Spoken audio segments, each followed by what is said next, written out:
What's up mga kababayan? PH Trending here. Dito sa video natin ngayon ay ating banatan itong lamay, sona ni BBM mga kababayan na kung saan nakitang-kita no, na ang mga tagapakinig nito nagsa-cellphone lamang at tila'y walang pakialam di umano sa sinasabi ni Bongit. Nako naman po. Nakakahiya naman kung ganun. Na siguro alam nila sa sarili nila, no? Di umano fake accomplishment o unfulfilled duty naman ang meron dito sa presidenteng bangag. Ay nako, pero bago ang lahat mga kababayan, huwag niyo po sana kalimutang mag-like at subscribe para updated ka sa mga uploads ko araw-araw. At yun na nga no mga kababayan, kung kaya naman hindi maiwasan mag-comment ang taong bayan, nagalingan mo naman mambudol, Bongit. Sa pagnanakaw expert ka, di umano, dapat pati dyan sa zona mo, talagang magaling ka.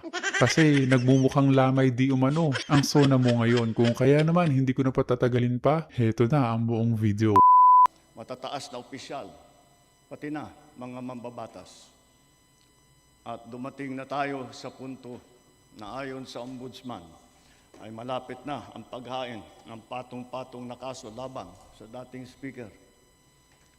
Masakit man sa akin ito, ngunit kailangan natin gawin ang tama. Hindi ako pangulo ng aking pamilya. Hindi ako pangulo ng aking kaibigan.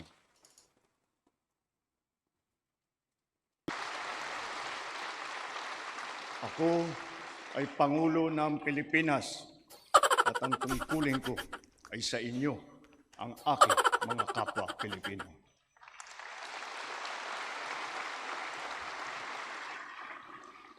Kaakibat ng mga naisampang mga kaso tiniyak ng inyong pamahalaan na mababawi mula sa mga nagsabwatan ang nakuha nilang pera ng taong bayan.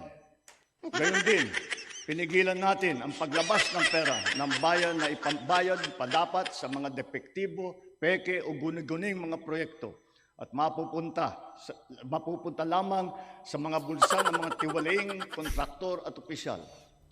Halos 25 bilyong piso ang halaga ng nabawi, frozen at napreserbang mga pera at ari-arian ng mga akusado.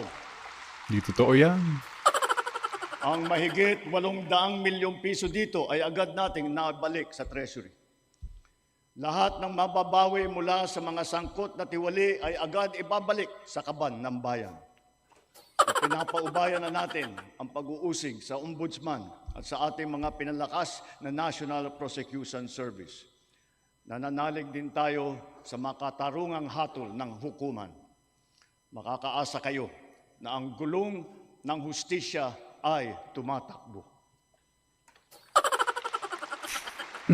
Tignan yung mga mukha nila mga kababayan. Siguro sa sarili nila, sinasabi nila, napaka-drama naman itong si Bongit. Na pati yung pagpalakpak nila masyadong scripted. Sa kabila ng mga kaganapang ito, kailangan natin umusad tungo sa pagbabago. Nakatulong ang lahat ng mga ulat at hinaing ninyo sa isumbong na Pangulo. Ang inyong pagbabantay at pakikialam sa pamahalaan ay ang susi sa paglaban sa katiwalian. Ang reforma sa DPWH ay nagsimula na. Nagpasok tayo ng mga bagong graduate kasama ang mga tuwid at mga asahang mga job order at contract of service. Bukod sa mga flood control project, lahat ng mga proyekto ay sinuri at tiniyak na talagang kinakailangan at maayos mula sa plano, presyo hanggang pagpapatupad. Para walang overpricing, sinigurado natin na ang mga materyales ay ayon sa presyo sa merkado. Bantay sarado ang bawat proyekto at ang nakalaang pondo sa transparency portal, integrity chain at katuwang na ang mga civil society organization. Mula nung tumama sa ating bansa ang epekto ng giyera sa gitnang silangan, nagdeklara tayo agad ng State of National Energy Emergency. Iisa ang ating misyon, uplift, ang iahon ng ating nahihirapang mga mamamayan.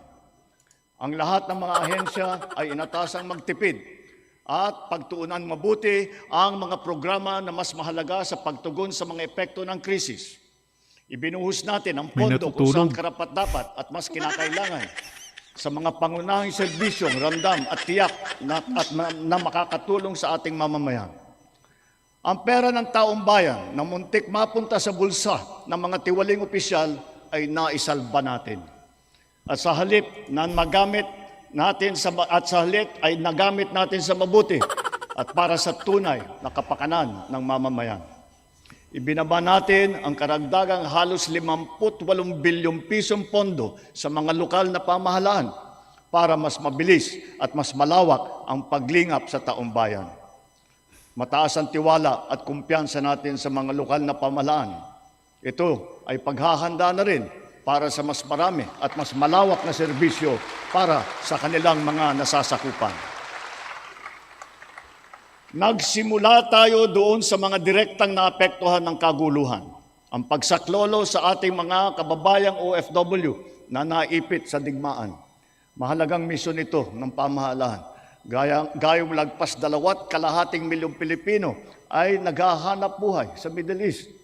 Simula nung naputok ang gera, mahigit 12,000 kababayan natin ang ating naiuwi sa bansa na ligtas. Mahigit 140,000 OFW naman ang ating nabigyan ng sari-saring tulong sa gitna ng kaguluhan sa Middle East.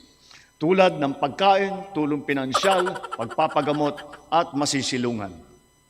Pag-uwi sa Pilipinas, sila ay ating tinulungan upang makapagsimula muli sa pagpahanap buhay sa pamamagitan ng Action Fund at OWA Kabuhayan Program.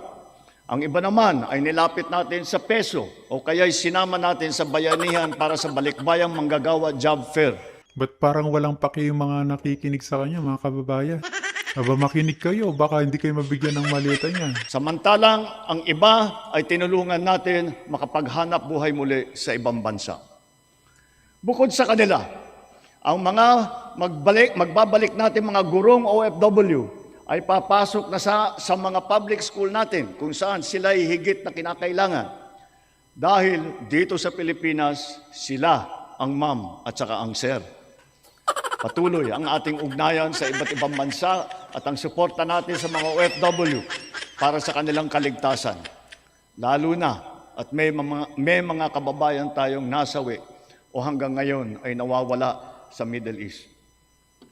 Pangalawa, bunga ng ating magandang ugnayan sa iba't ibang bansa. Natiyak nating sapat ang supply ng langis para sa ating pangangailangan. Sa kabila ng pagsara ng Strait of Hormuz ay nagawa natin makabili at makapag-angkat mula sa ibang pagkukunang bansa tulad ng Japan, South Korea, Oman, India, maging sa Russia, pati na sa China. Dahil sa mga ito, natiyak natin na sapat ang supply ng bansa na tatagal hanggang halos 2 buwan.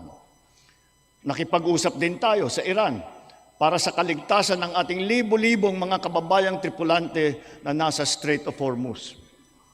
Sa kooperasyon ng ating mga kumpanya ng langis, hindi naging biglaan ang pagtaas ng presyo ng petrolyo, kundi paunti-unti sa loob ng 1 linggo. Ito ay para naman maging magaang sa ating nahihirapang mga consumer. Nagtakda rin tayo ng sunod-sunod at malalaking mga price rollback na kailangan tuparin ng mga kumpanya ng langis. Sa tulong ng batas na naipasa ng Kongreso, agad din natin nasuspindi ng 3 buwan ang pagpataw ng excise tax sa LPG at saka sa kerosene.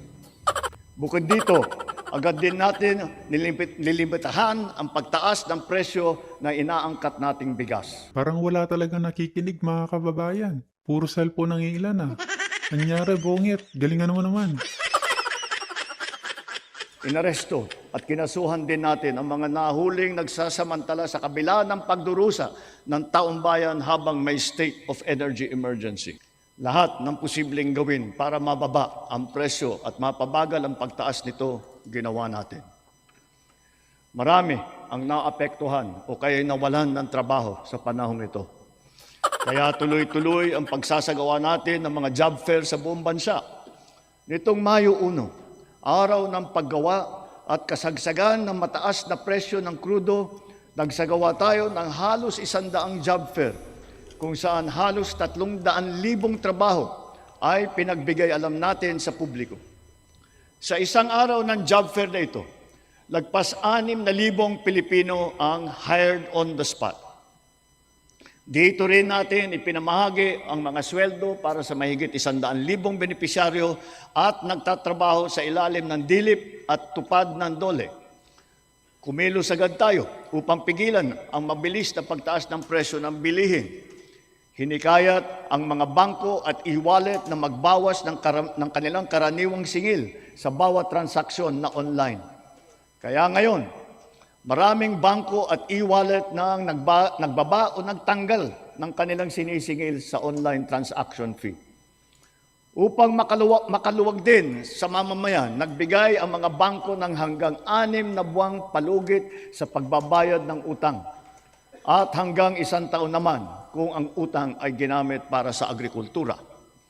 Ganito rin ang ginawa ng GSIS at SSS para sa mga utang ng mga miyembro nito, pati na ang NHMFC para sa mga umutang ng murang pabahay at ng Pag-ibig Fund para sa mga naapektuhan na OFW. Kahit papano ay nakaluwag ito sa mga consumer, lalo na sa mga naghuhulog para sa kanilang bahay at sa mga nagpupundar para sa kanilang negosyo. Sa panahon na lumiit ang kita dahil sa mataas ng mga presyo, mahigit 26,000 toneladang bigas ang binigay sa mahigit 2.5 milyong pamilya. At ito'y itutuloy pa natin hanggang umabot sa 8 milyong pamilya na makikinabang.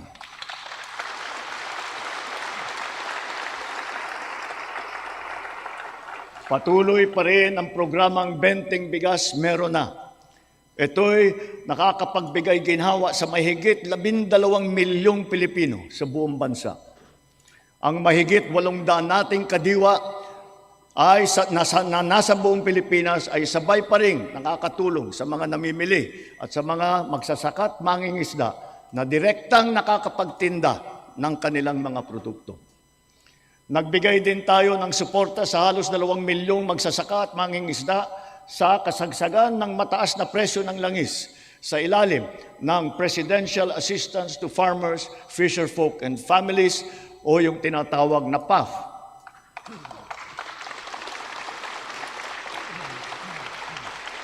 Dahil sa mas malakas, malawak at mura nating internet, naging mainam na alternatibo ang online classes at saka ang ating work from home.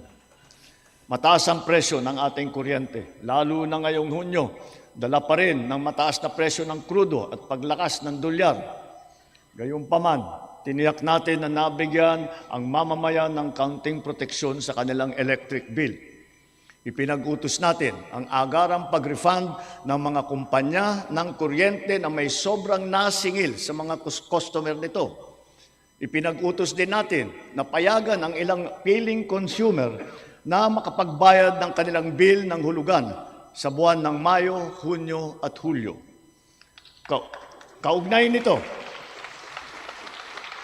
Kaugnay nito, pansamantala nating pinagbawal ang mga pagputol ng linya habang hinuhulugan pa nila ang kanilang bill sa mga buwang ito. Para sa ating mga micro-entrepreneur, ipinatupad natin sa BIR sa ngayong taon ang one-time tax abatement. Layunin nito na makapagbigay ng kaunting ginhawa sa mga nalugi o kaya lumiit ang kita dala ng hirap ng panahon.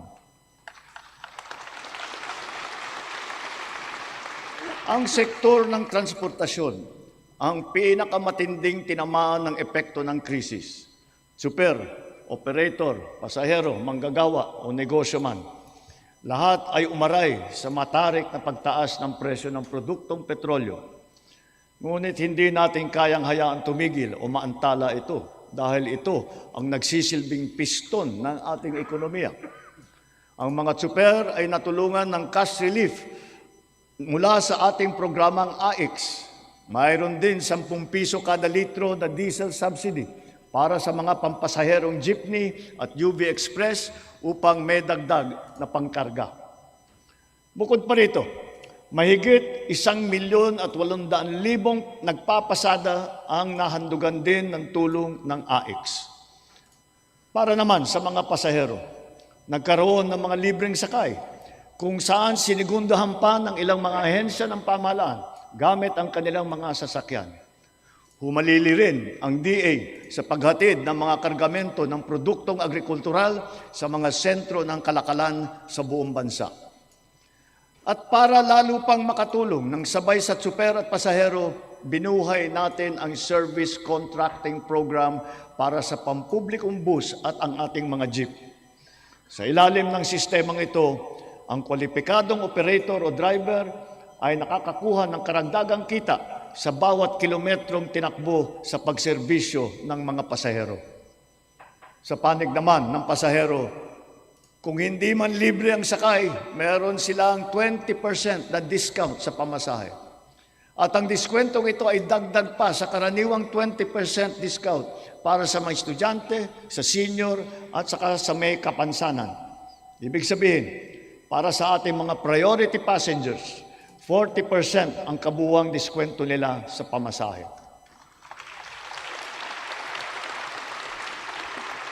Nariyan din ang tupad. Wow, thank you sa discount, bongit. Napakalaking tulong talaga. Tuloy pasada, kung saan nagkaroon ng dagdag na kita ang mga tsuper na pampasada.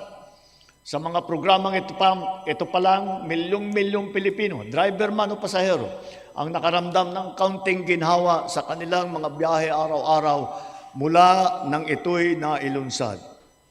Dito sa Metro Manila, ang lahat ng mga sumasakay ng LRT2 at MRT3 ay patuloy na nagiginhawaan ng 50% diskwento sa pamasahe. Bukod pa ito sa mga espesyal na diskwento na ating ibinibigay tuwing linggo at mahahalagang kapistahan. Sa ating mga paliparan at pantalan, pansamantala nating binaba ang sari-saring mga bayarin sa paggamit ng mga pasilidad, gaya ng terminal fee, landing and take-off fee, harbor fee, anchorage at berthing fee, pati mga storage fee. Halimbawa, sa Cebu Port, naging libre ang terminal fee. Sa mga paliparan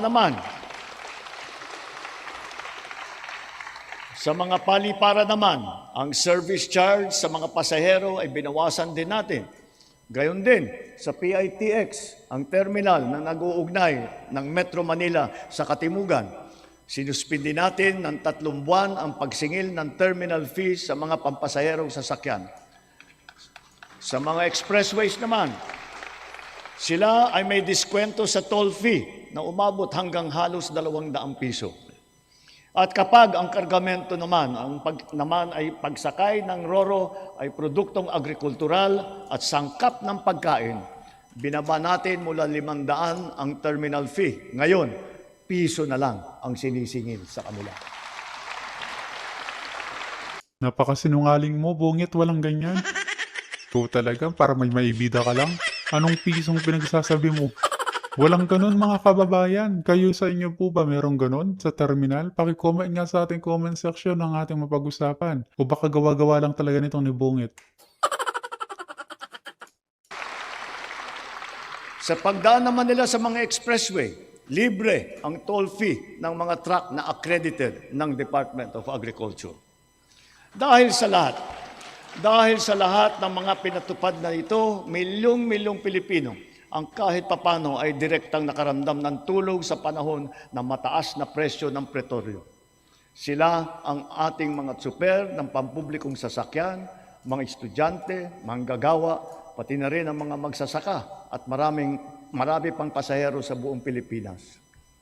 Mga kababayan, sa ating pagbalik tanaw, kaya ko kayong harapin at sabihin na ginawa natin ang lahat ng nararapat upang malunasan ang mga epekto ng krisis. Agarang kumilos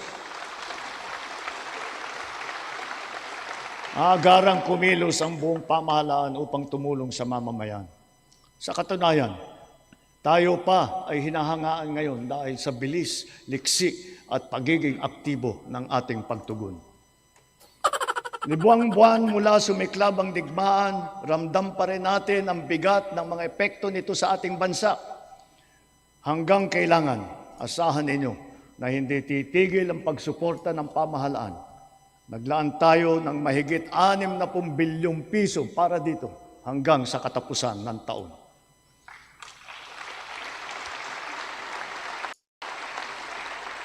Ang pondo na naisalba natin na balak ibulsa ng mga tiwaling opisyal ay sa taong bayan natin ibinubuhos. Ngayon, ipipihit natin ang mga programa sa mas nangangailangan nating kapwa Pilipino para naman mas malawak at mas marami ang maaabot ng tulong. Layunin natin matulungan ng 3.2 milyong benepisyaryo ng 4Ps at walang gutom program, ang 1.2 milyong minimum wage na manggagawa ng miyembro ng SSS at ang 2.2 milyong kababayan nating mahirap na hindi pa naging benepisyaryo ng programang pang-ayuda ng pamahalaan. Nariyan pa rin ang nakaabang na pagsuporta natin para sa sektor ng transportasyon, agrikultura at mga OFW na apektado ng kaguluhan. Kung susumahin, mahigit 7.2 milyong pamilya na lubos na nangangailangan ang matutulungan natin sa mabigat na kabanatang ito. Ngunit, hindi natin kaliligtaan ang ating mga manggagawang Pilipino, lalo na ang mga middle class, pati na ang mga maliliit na negosyo. Alam natin na sila rin ay nabibigatan sa epekto ng krisis. So to ensure the continued progress of the middle class amidst the lingering effects of the crisis, we will pursue tax relief measures that promote growth, that generate revenue, and advance equity towards socio-economic sustainability.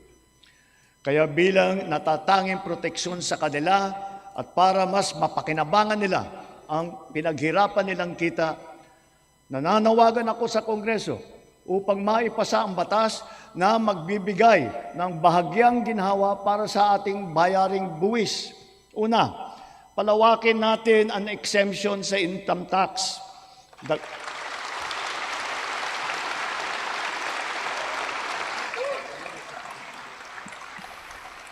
Dagdagan natin ang mga manggagawang malilibre sa buwis sa kanilang kita. Isasama na natin ang mga kumikita ng hindi lalagpas sa 350,000 pesos kada taon.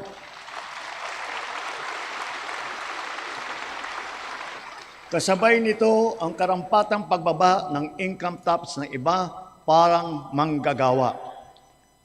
Pangalawa, ang mga maliliit na negosyo ay hindi napapatawan ng minimum corporate income tax.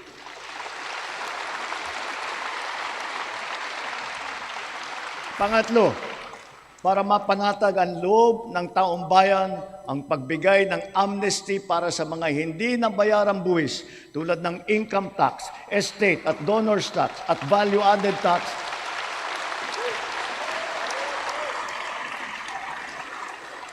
Kasama na rin dyan ang mga multa na kaakibat ng mga ito. Malinaw ang mga leksyon sa atin ng mga nagdaang buwan. Una, ang kahalagahan ng seguridad at katatagan ng bansa pagdating sa enerhiya at sa pagkain, ng ating ugnayan sa ibang bansa at ng bawat mamamayan kahit saan man sila naroroon. Pangalawa, ang abilidad ng pamahalaan na kumilos agad sa angkop at mainam na paraan. At ang ikatlo, ang pagpursigi at pagnatyag ng Pilipino sa kabila ng mga hamong dumadaan. Dala ang mga sariwang leksyon nito, mas maayos at mabilis ang pagresponde natin sa ating mga naging biktima ng sakuna. Tulad sa nangyaring paglindol sa Visayas at Mindanao kamakailan, mahigit 600,000 pamilya ang ating nasakluluhan. Lampas 3 bilyong piso ang ating binuhos para sa agaran tulong sa mga pamilyang lubos na naapektuhan. Ito'y sa pamamagitan ng pagkain, pagpapagamot, tulong pinansyal at pabahay. Unti-unti na rin nating naayos ang supply ng tubig at kuryente, linya ng komunikasyon at mga daan sa mga apektadong lugar. Ibang bansa ata ang tinutukoy mo, Bongit. Ba't parang hindi yata Pinas yan?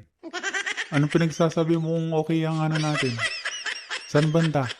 Baka pwedeng palipad pa roon. Naku naman po. O baka high ka na naman. Huwag naman ha. Sona mo yan. Hindi lamang minsang paghatid ng tulong ang ating ginagawa. Ang misyon natin ay sila'y muling makabangon at maitaguyod. We have moved on from the reactive approach. Now we are not only proactive, but predictive as well, aided by digital tools. The strategies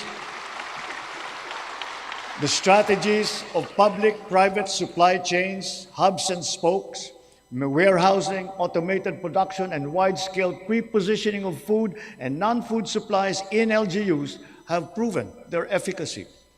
We have now established a network consisting of primary disaster resource centers in Luzon, in Visayas, and soon in Mindanao, 15 hubs, 76 spokes, and 919 last-mile facilities across the country, which makes up our nationwide disaster response infrastructure.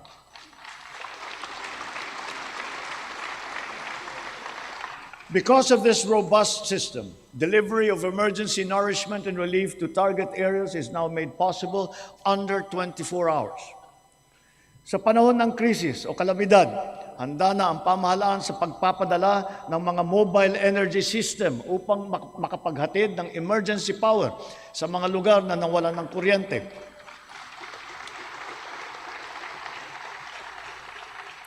Complementing these are our government emergency communication system and the private sector-led and our first ever satellite-to-mobile service, both of which guarantee uninterrupted telecommunications nationwide in the event of crises and of disasters. At dahil meron na tayong konsepto ng state of imminent disaster, hindi na natin hinihintay na mangyari ang sakuna. Aagapan natin ang paghahanda at pagresponde. Budol. And so, taking all these lessons to heart, Hanggang salita na our naman yan. overarching mission and all our conscious efforts henceforth must not be to simply uplift, but to ensure security and self-sufficiency of our nation and of our fellow Filipinos. Sa nasaksihan nating pagtaas ng presyo ng petrolyo, maraming kababayan natin ang umasa sa pampublikong sasakyan. Kaya't pinagtutuunan natin ng mabuti ang ating mga tren, mga busway, transport hub at integrated terminal at ang pagpapaganda at pagpapalawak ng mga paliparan at pantalan sa buong bansa. Ito ay upang mas malawak at malayo ang naaabot, tumaas ang kapasidad at maging moderno at mas maginhawa ang serbisyo. Halimbawa, sa susunod na taon, ang mga tren ng North-South Commuter Railway ay tatakbo na sa pagitan ng Valenzuela at Malolos. Sisikapin ng DOTR na sa pagtapos ng administrasyong ito, tapos na rin ang railway hanggang sa Clark.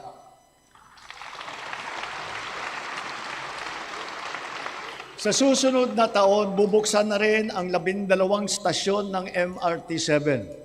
Matapos ang halos 3 dekada, may bago ng linya ang MRT na tutulak pa hanggang Sacred Heart sa Quezon City mula sa North Avenue. At balang araw, aabot pa ito hanggang San Jose del Monte, Bulacan.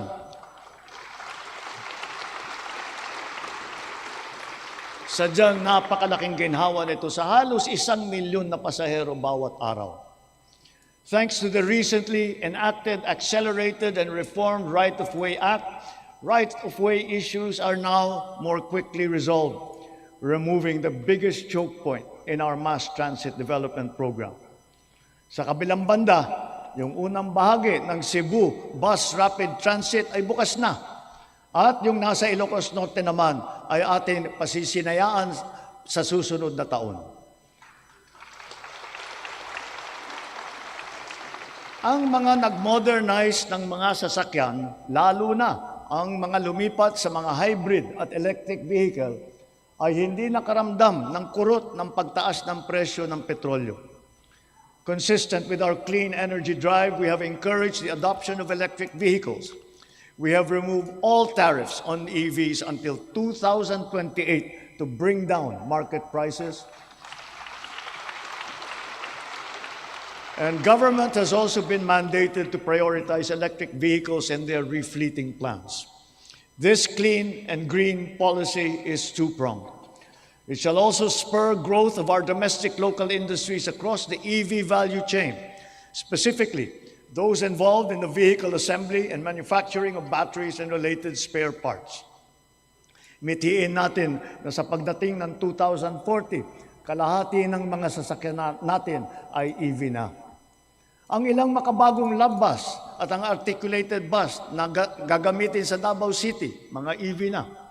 Ang MB Dalaray naman na pinasayaan natin kamakailan lamang ay isa ring EV na nabuo sa pagtutulungan ng UP at saka ng DOST. Sa darating na panahon, ang ganitong electric ferry boat ang gagamitin sa Pasig River Ferry Service mula Pinagbuhatan sa Pasig hanggang Escolta sa Maynila. Kaya hinihiling ko ang suporta ng buong industriya upang mapaandar na natin sa lalong madaling panahon ang ating minimiting modernisasyon ng mga pampublikong sasakyan. Titiyakin natin na magiging makatao, magaan at makatarungan ang pagpapatupad nito. Tulad ng aking nabanggit, dapat mataas ang kalidad, matibay at maghahatid ng pangmatagalang ginhawa sa taong bayan ang lahat ng pampublikong infrastruktura. Ngayong taon, matatapos na ang bahagi ng South Luzon Expressway TR4 mula sa Santo Tomas City, Batangas, papuntang Tiaong sa Quezon.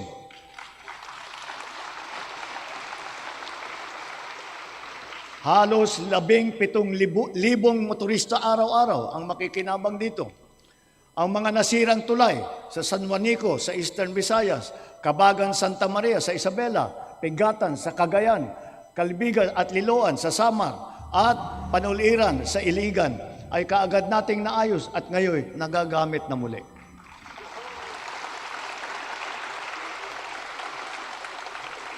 Bukod sa 137 evacuation center na naitayo sa buong bansa, magsisimula na ngayon taon ang pagpapatayo ng Ligtas Pinoy Centers. Una doon sa mga lugar na madalas tamaan ng hagupit na panahon, tulad ng Bicol, Eastern Samar, Bukidnon, Davao de Oro.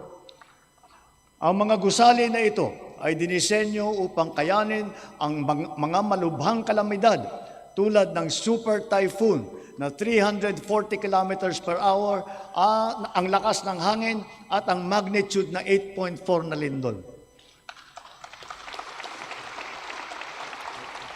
Ganon din dapat ang taas ng kalidad at tibay ng lahat ng pribadong infrastruktura.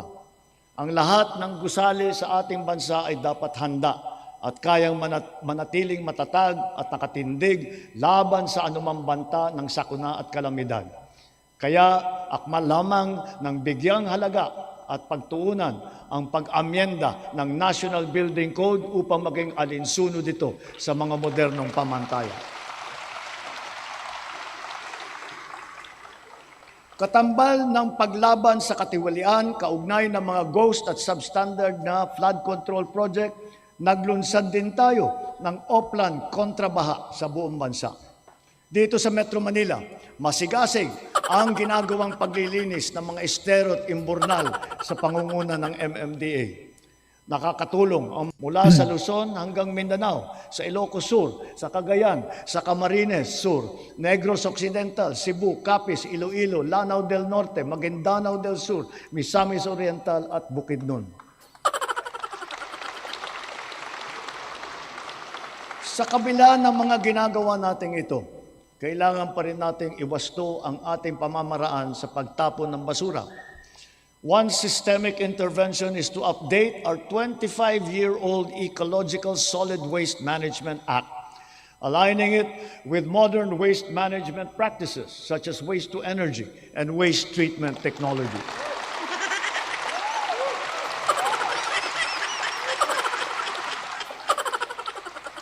As we recalibrate our solid waste management Todo palakpak, parang mga palaka lang systems, we can draw inspiration from the solid waste management practices being championed by the MMDA here in Metro Manila, such as waste recovery, processing, upcycling. For example, what used to be the Carmona Sanitary Landfill of the 1990s is now the MMDA Nature Park. And more than a multi-purpose green space, it shall soon be the base of its high-level disaster preparedness training and simulation exercises.